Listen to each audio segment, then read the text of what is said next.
Welcome to the Adaptive Athlete Podcast, the space for hearing stories of adaptive athletes in the CrossFit space and beyond. I'm your host, Matt Hotho. On this bonus episode of the podcast, I talk with Lisa Gaal. Lisa is the Director of Marketing and Technology for WheelWOD, and WheelWOD is a nonprofit that creates a space for adaptive athletes who want to do CrossFit and, in the last 2 years, have been overseeing the Adaptive CrossFit Games presented by WheelWOD. Prior to that, they had their own competition called the WheelWOD Games. But for many of you listening to this podcast, you may not be familiar with the WheelWOD Games or this whole community, this whole organization that's known as WheelWOD. So I hope this conversation is enlightening for you to learn a little bit more about WheelWOD, to learn more about Lisa, and to learn more about the exciting future of adaptive CrossFit. Check it out. Welcome back to a surprise episode of the Adaptive Athlete Podcast. And today I'm joined by Lisa Gaal from WheelWOD. Hi. Lisa, I'm so glad to have you on the podcast. I think a lot of our listeners may know you if they've been going to the CrossFit Adaptive Games for a number of years, but for newer athletes, they may only know you through social media or through the clues that you're posting on social. So tell us a little bit about yourself, maybe your background in your normal day-to-day life, and then what you do for WheelWOD and how you got connected with them. I run a full-time marketing company. I've done that for over 20 years. I kind of do a little bit of everything as it relates to tech and marketing and social media. I do brand management for, sometimes big celebrities, and that could be, being a magician and making things disappear from the internet that they shouldn't have put out there. Nice. I'm also a licensed real estate agent. I'm not a practicing agent. I use that in my marketing to help real estate agents to be able to afford marketing. My husband has been a CrossFitter for about the last 5, almost 6 years. Okay. And what people may be surprised to know is I have not done CrossFit. David Needham, who is our athlete control guy, just got me started in some foundational CrossFit stuff. Oh. So for the last going on 3 weeks now, have been doing that. So how do you feel? Everything hurts. It's hard. It is really hard. Lisa, I love that you're getting empathy for us right now.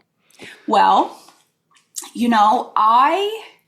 it's not that I don't have empathy, because this is hard. Yes. That's true. You're getting sympathy. Maybe. I've actually, gone through a lot of hard things my whole life, right? I've been on my own since 16, so I do have empathy for what people go through. People don't know that I'm deaf. I'm legally 100% deaf in my left ear. I only have 70% in my right ear. I've had neck surgeries. I have all kinds of metal in my body everywhere. Yeah. So, sitting in this chair, so yes, I do have a little empathy for what you guys are going through, but I'm also super competitive, and I was told no growing up a lot, and told that I couldn't do things because I was a woman, because of, all of by my own father. So, I always had these aspirations to do everything. So while I do have a little sympathy, little empathy, I'm also a no excuse kind of person. When somebody tells me, I can't do this because of X, Y, and Z, or, I have such a bad life because of, X, Y, and Z, I'll feel bad for you for a second. But if you don't like where you are, you can change that in some way or another. So, so it's funny that you say, Lisa, you're having a little empathy or sympathy for us now, because I do, but I don't, which is probably why my sass comes out a little bit online with my responses for certain things.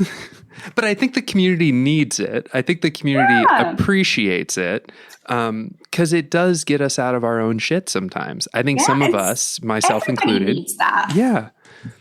So I appreciate you sharing your own story a little bit. Sorry to pull it out of you by being a little playful there. How did you even do that? I mean, I don't even tell people that. But no, I think it connects. I think it connects you with us, and I don't mean it to be an us them or anything like that. Sure.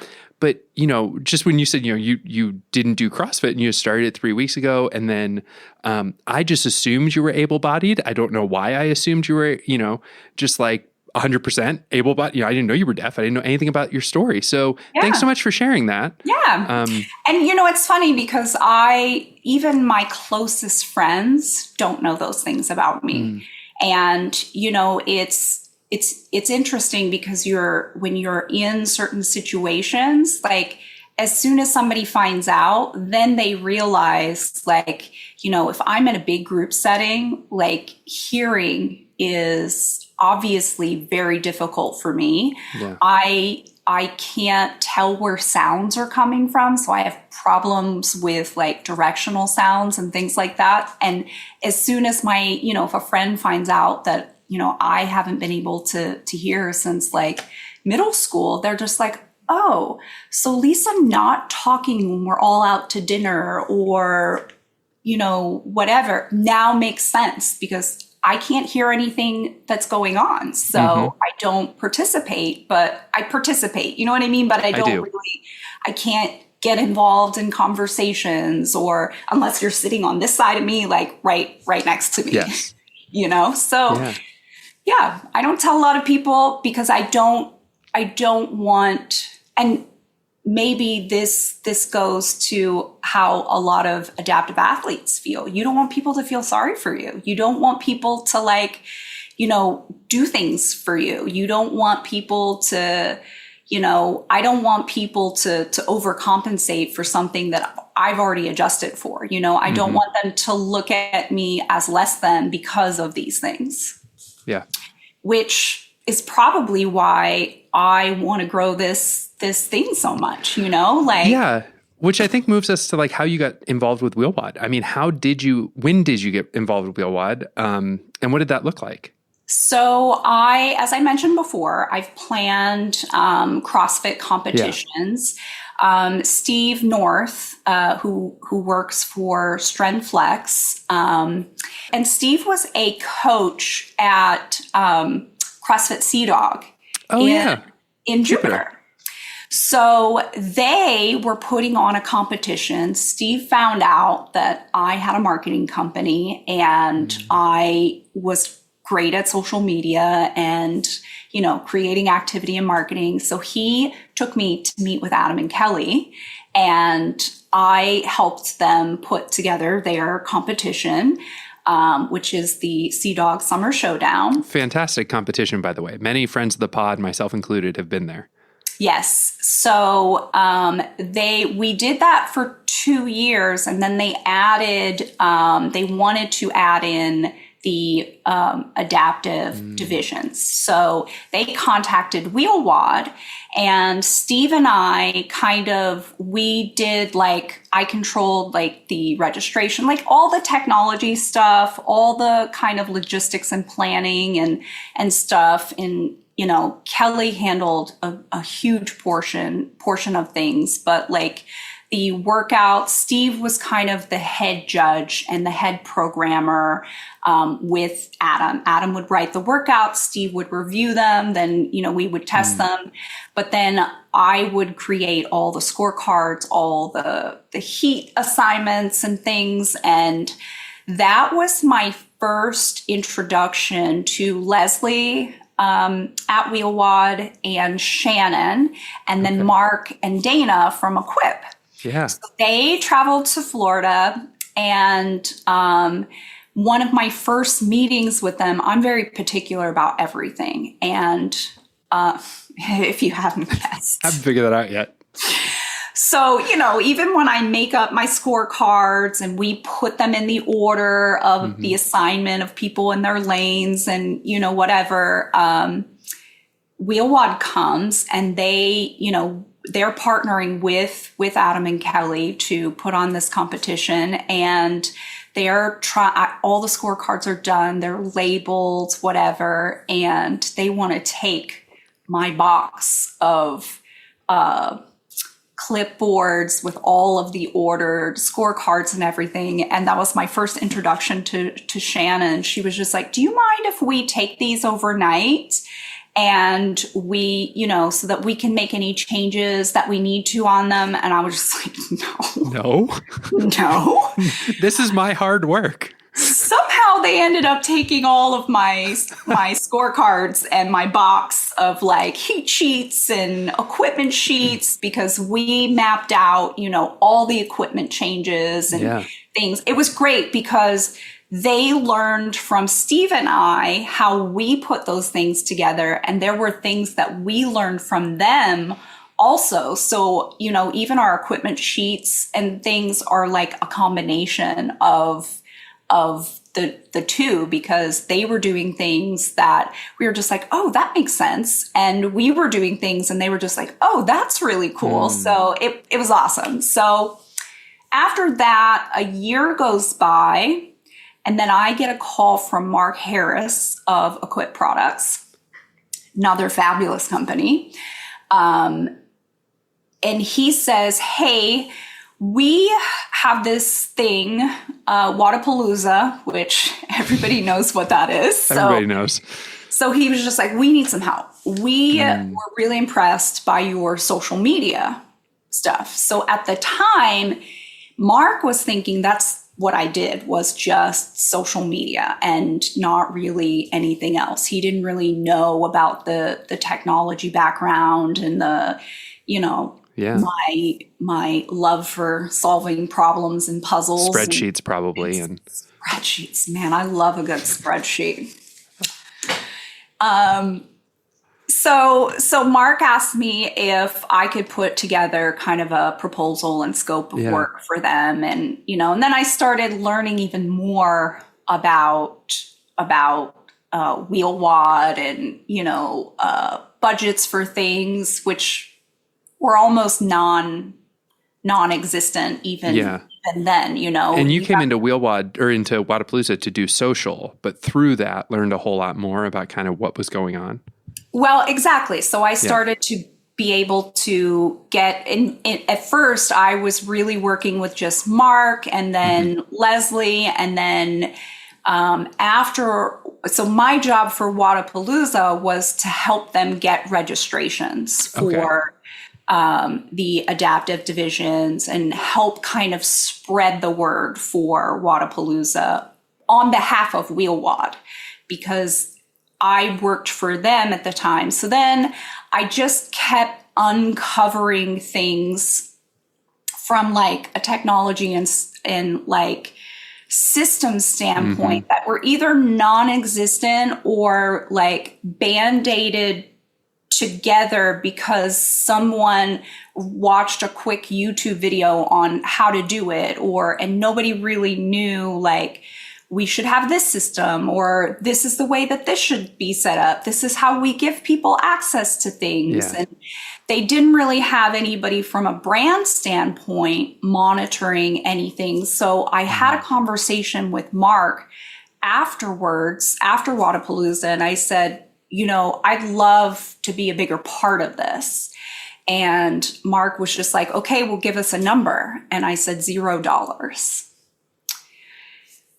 Before really stepping in it and knowing exactly what that would turn into. But, what it turned into is my village of friends also wanting to be involved in any way that we could. So that next year was WheelWOD Games in Raleigh.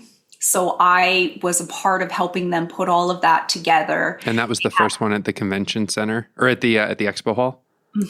Yeah. So we actually, my Florida friends, we actually made it a group vacation and we brought like 12 people with us. We got an Airbnb within walking distance, and I convinced all these people to spend their money to fly to Raleigh to get this Airbnb. We, outfitted the house with like groceries and, everything, and made them work their asses off for 5 days. Yeah.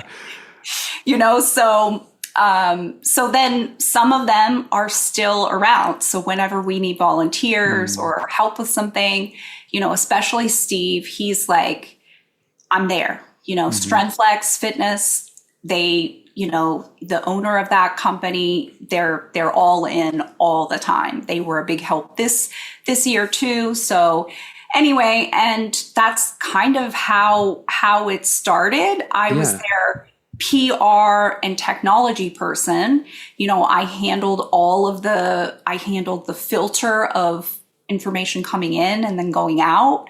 So, especially with Kevin gets really excited and likes to share a lot of things. And I've been able to teach them about what things look like on the outside, so they all think in that way. And if it's something that they think that I'm not going to like the appearance of, even from like where things are positioned, and if, XYZ photographer or press comes in and they're trying to photograph an athlete, but this over here doesn't have like the right sponsor in that angle of that workout. Like, these are all things that have to be thought about in a way that they're all learning to kind of do, so that we make a presence for anybody who supports and helps us, but also we make it look professional. We don't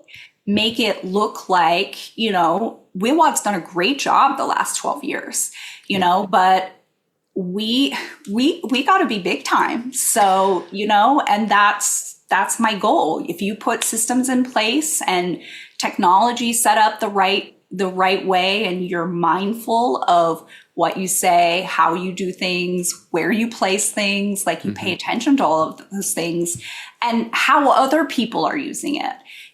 Who's using your logo, who's using your branding, how are they using it? Like that, all that reputation comes back to us. So, we started to be a little tougher on those things, and it was really hard for them at first because they want to give the world, but we got to be able to keep doing this as well. So you can't just give it away for free. Right. You have to protect your assets. And to your point about kind of like photo angles, even, you have to make sure that these sponsors that you've worked with to build relationships with are getting their brands represented in the photography and the marketing material that's going out from WheelWOD.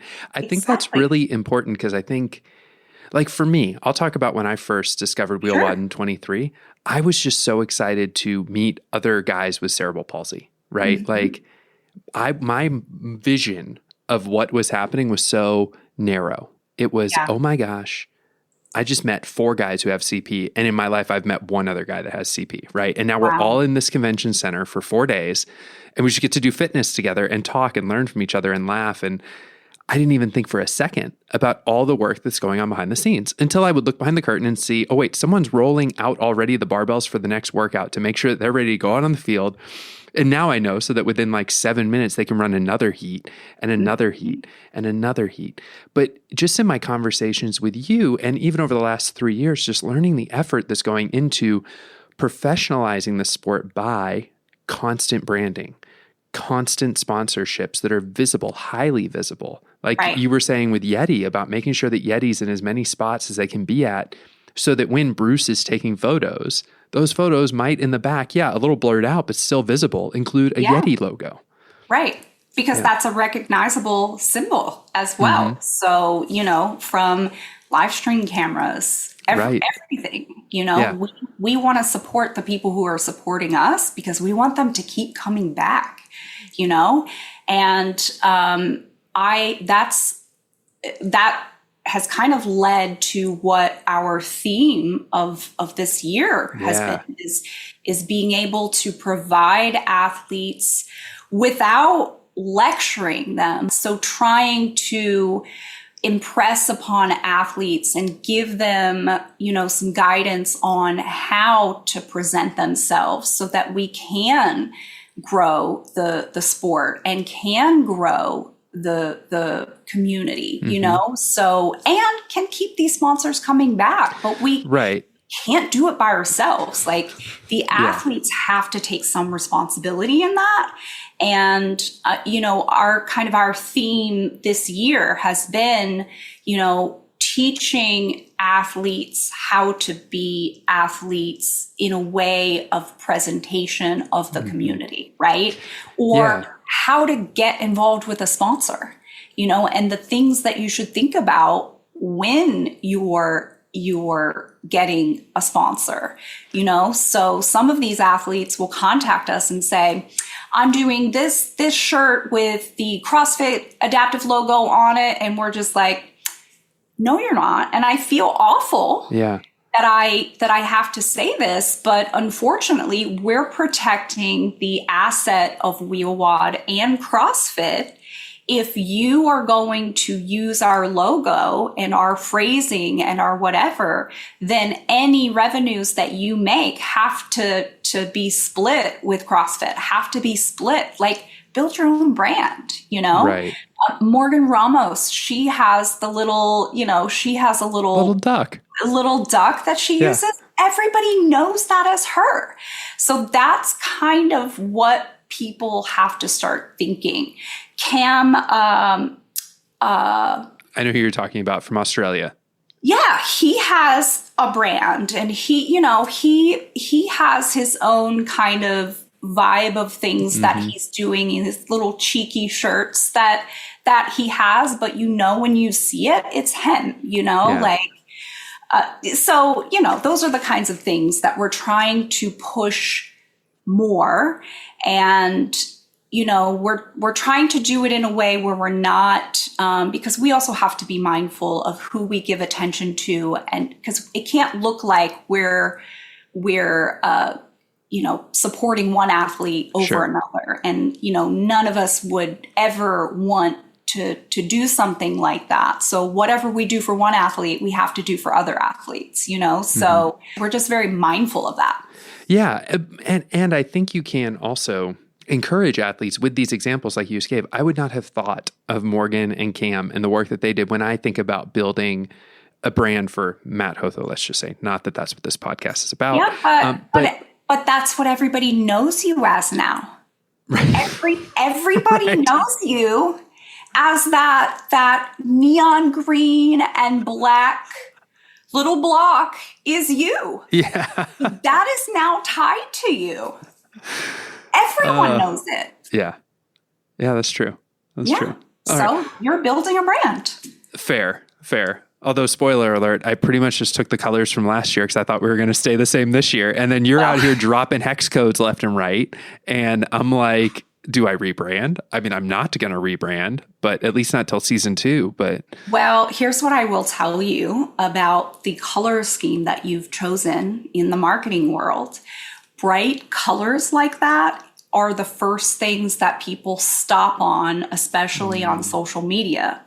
So whenever I'm teaching real estate agents how to create content, you always have some sort of bright accent of something, a yellow, a red, a green, because as soon as people see that and it catches their eye, they stop for a second. Now you can get that hook in. So you actually picked a really great color. All right. Well, then you know what? This is turning into a private coaching session with Lisa Gaal, but I'm thankful for it. With that. I'm good with it.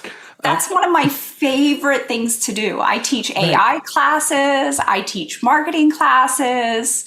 Yeah. Well, and I think that's something that I've picked up on you is you have a heart of a teacher. And I think that's where you come across to the athletes in a way that is life-giving in the sense that you're trying to teach us how to conduct ourselves, how to build our brands, how to be the people who can grow this sport so that 5-10 years down the road, there's a kid who can walk into this sport and still have an adaptive community to be a part of. Or if they said to their parents, this is my profession. I want to do this for a profession, then they could do that because now they will have examples to follow of getting sponsorships and training and working and what it takes, because it's not easy. You know, some people are doing this for other reasons. You know, their reason may not be to train every day, 4 times a day, for hours a day, you know, to be. But, you know, I really feel like this is going to get so big that it's going to be able to support people who want to be athletes in this space. Yeah. Well, tell me a little bit about what you guys are doing from the website perspective to create some new opportunities for athletes to connect. You've already redesigned the website. If anybody hasn't been to wheelwod.com, it's completely different than anything you would have seen a month ago. Yeah. But and what still are you changing. Yeah. So I was going to say, what are you looking to do with that website? What's the next iteration of it going to look like? So we've been kind of working on this since last year's games. There's, you know, a lot of time that goes into kind of building a website, coding and planning it out. And one of the big goals is, first, we changed how we do our classification system. It's not in all these different platforms. And, you know, so now it's in one place. And ultimately, the classifications, workout data, competition data gives us more data to kind of now comb through and create a database, if you will, of information, you know, and stuff to build future movements based on different impairments or levels of impairment. So we're able to study that to be able to the next year, you know, so that's something that's kind of behind the scenes. So, and when we're collecting that and that kind of information, it's sort of like anonymous database information. So there's no names or personal information attached to it, the way that it's collected and kept.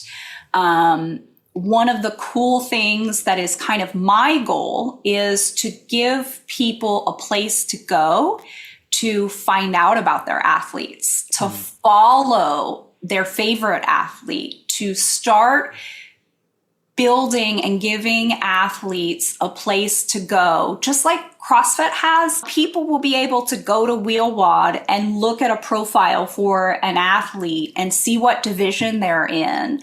And the athlete will be able to control most of the information that shows up on their profile. So they'll be able to have a little bio. They'll be able to have pictures. They'll be able to, you know, somebody will be able to go and see their performance in past competitions or, you know, so all of that kind of stuff is a lot of work, but something that is coming, because if we're going to grow this thing and we want a bigger spectator presence, we've got to give athletes the resources to be able to promote themselves or promote we've got to help to do that. You know, it's our job to not just have the programming and, you know, do the classifications, but also to help kind of push and market these athletes and help them build a following in that way. So that's just one thing we're going to have. We already have the adaptive judges course that CrossFit has approved for a continuing education credit for people with L1s and L2s. We're going to be offering more classes and courses about adaptive programming, adaptive movements. We're gonna be adding a lot of education to the website. Is it going to be education more focused at people who want to put on adaptive competitions? Or is it going to be more education for like adaptive coaching? Have you guys thought about kind of what your angle is there? I think initially it's going to be more from a coaching standpoint to help people to understand. You know, Kevin did this really terrific adaptive course lecture at the games in Albany this year. I recorded the whole thing, and he did that for the coaches and the affiliates. So that's kind of where we're going to start start first. Okay. Because it's important. People, coaches for able-bodied, we get emails and questions all the time. How do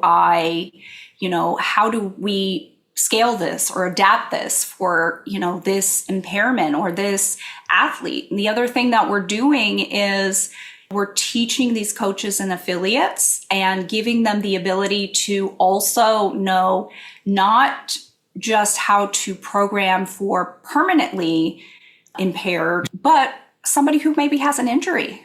Yeah. They can still work out, but here's what you can do. And that's really what Kevin's lecture was in Albany, but it was fantastic. And we got a lot of feedback and engagement from that. So that's kind of the first phase of where we're going to start there. So we have lots of exciting things, lots of things that we want to do, but with such a small team and everybody kind of, everybody has kind of a full-time gig and we're all full-time volunteers for WheelWOD. Right. And so I think this might bring it full circle back to the empathy thing, where I have extreme empathy for you guys because I work in the nonprofit sector. And so I'm used to this idea of, whoa, we have a lot of people who want to help with things, but also their schedules are based upon when they are actually done with their regular jobs, basically. Right. And I know that's a very real experience that you have. But can you tell me a little bit more about who's on the team? Because I think sometimes people in the community don't know just who all is involved on the WheelWOD team. Sure. So Kevin Ogar and Chris Stoutenberg are the founders. A lot of people may not even know who Stouty is. He and Kevin founded WheelWOD. Chris Stouty is what we call him. He kind of, after Kevin had his injury, they kind of got together to kind of start putting on and modifying things. First, it started with people in wheelchairs because they're both in wheelchairs. So then, so they started with 2 divisions and then 4 divisions and, 6, then 8, then 10, then 12, and now we're at 16, so they're the founders. Shannon Ogar, who is Kevin's wife, she is on the team. She does, the judging. She helps with the programming, the movement modification. She does all of that. And she's basically Kevin's kind of right hand. Many people know her as the walking Ogar on social media. Both of them have a wild sense of humor. Yes, they do. I love it. Then we have Leslie Manning. She does things from athlete relations. So she's kind of like the customer service person.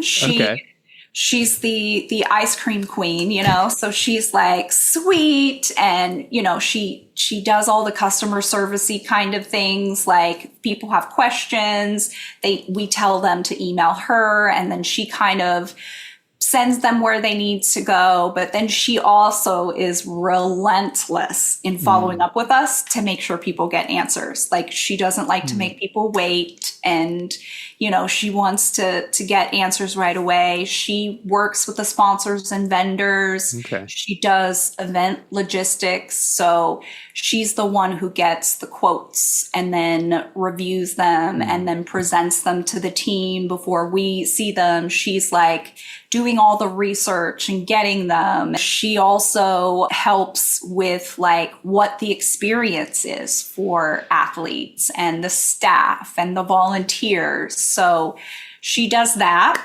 Then there's David Needham. He's athlete control. Cowboy Dave, right? Cowboy Dave. Okay.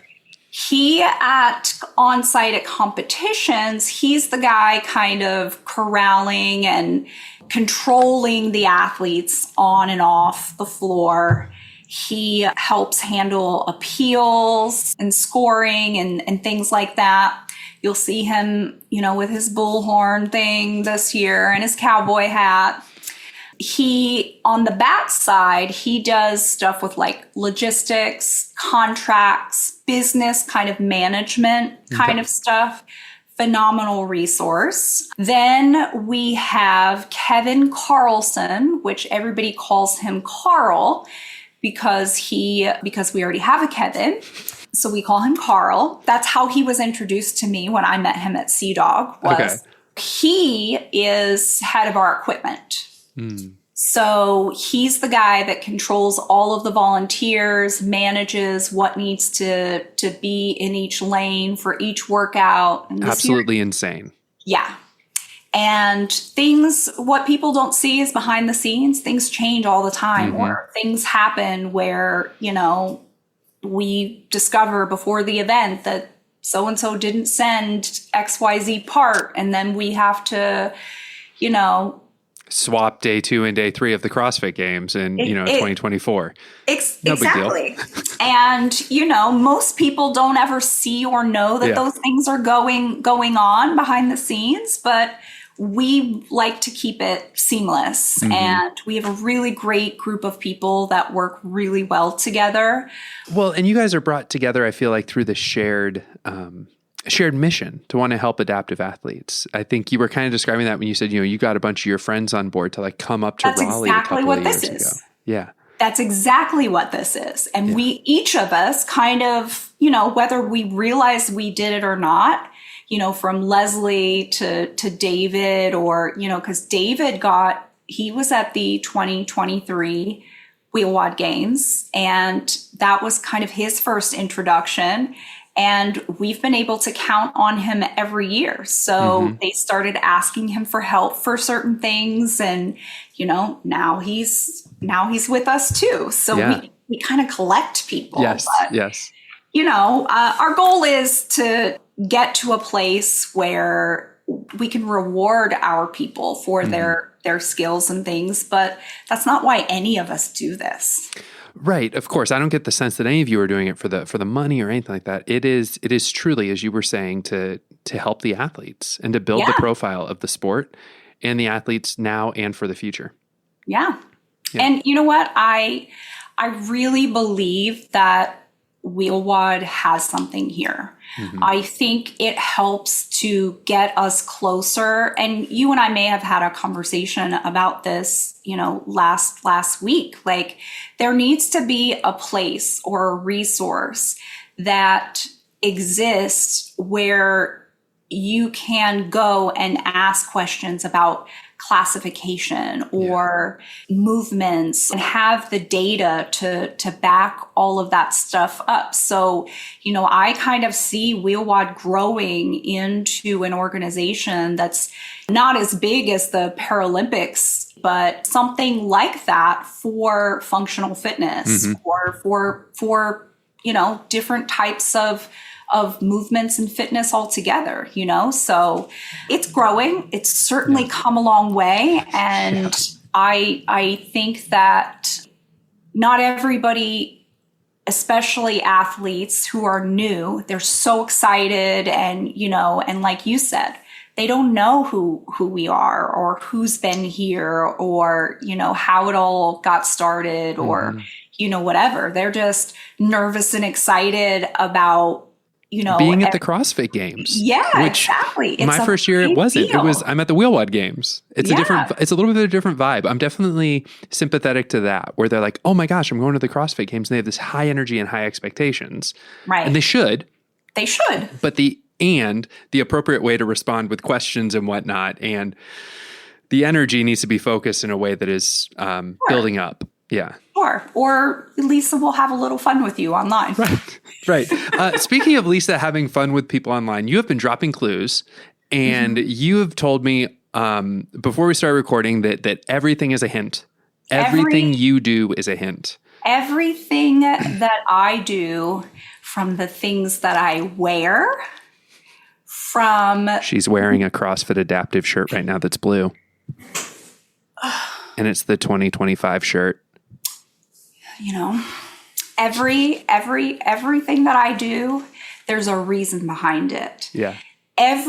These workout clues, people are, sometimes you just need to pay attention to how literal we're being in these clues, I love it. just because you see a rock climber and a rope doesn't necessarily mean rope climbs. You have to kind of pick apart everything from, the sponsor that's on it, to the picture that's used, to the emojis, or the words that I pick, and sometimes those dang hashtags, because I hide little drips in there too. So, and you said drip, and I swear everybody thought it was about clothing. And I think I'm less convinced that it's actually about clothing. I think it is actually like the drips of the leaks, what you're telling us right now. Like, you're very smart. You're very, very smart. You're going to release this workout that you just hinted at, I would assume August 26th, sometime in the morning. Because I think you told me that you're going to release on Tuesday. Okay. Yes. So, and again, I don't know anything about this. If anybody thinks I'm in cahoots with WheelWOD, they are dreaming. I am not in cahoots with WheelWOD. I'm a vault. Yeah. I'm a vault. Yeah. But when this goes out on Wednesdays, people will get to know, exactly how puzzly your brain is and what you do. Yeah. Well, and there will be another clue. Yes. Wow. On Wednesday. I love it. Thank you so much for this, by the way, because this puzzling and these clues, they're honoring in some way, right? That you're taking the time to make this fun for us, exciting for us, to build the community around these puzzles and games and hints and clues. And then to have the payoff be some really fun workouts. Yeah, the programming so far this year is really cool. Exactly. And, we get that everybody wants all the information and some people. I love unknown and unknowable. My nerves, me too. Love it. Me too. And I think that's part of the excitement. But somebody who may be new and asking questions 800 times a day and, no names. On Justin. You said no it. Shame. You said it. No shame. I will repost my exhausted swing little gift. I love it. No, it's all in good fun. We understand that people are excited and they want the information and this is their first time and, they're also nervous because there's a lot of things that they don't know. They don't understand. WheelWOD always has a swim event. Last year was the first time we didn't have a swim event. And, initially it started because we couldn't find a location close enough to have a pool. And, and then unfortunately we chose not to pursue that, programmed into the games. So we get that people want all of the information, but we have a lot of different groups of people we have to give information to. There's only a small little handful of us, so the rest of the team, they write things and then I have to kind of review them and reword things, or sometimes they're perfect and they can go out, but then we have systems and things that we have to. So there's a lot of work that even goes into ensuring that every bit of information that we send out is correct and in enough time for people to make decisions. So, we get it. We're trying to get things out as quickly as possible, but we also can't overload people. We can't have hundreds of social media posts and emails going out every day. There is a method to the way that we're doing things. There is a reason that, a clue gets posted on this day and then a workout gets posted on this day. I love it. I'm going back to review all the posts after this call, and I'm just going to see what the pattern is. We're going to find the pattern here. Wow. Good luck to you. Thank you. Lisa, I have so many more questions and can keep talking to you forever, but we got to cut this interview off. But I just want to thank you so much for what you're doing for our sport, for our community, for those of us who have always looked for a place to belong, to live out our competitive aspirations. Yeah, so absolutely. So cool.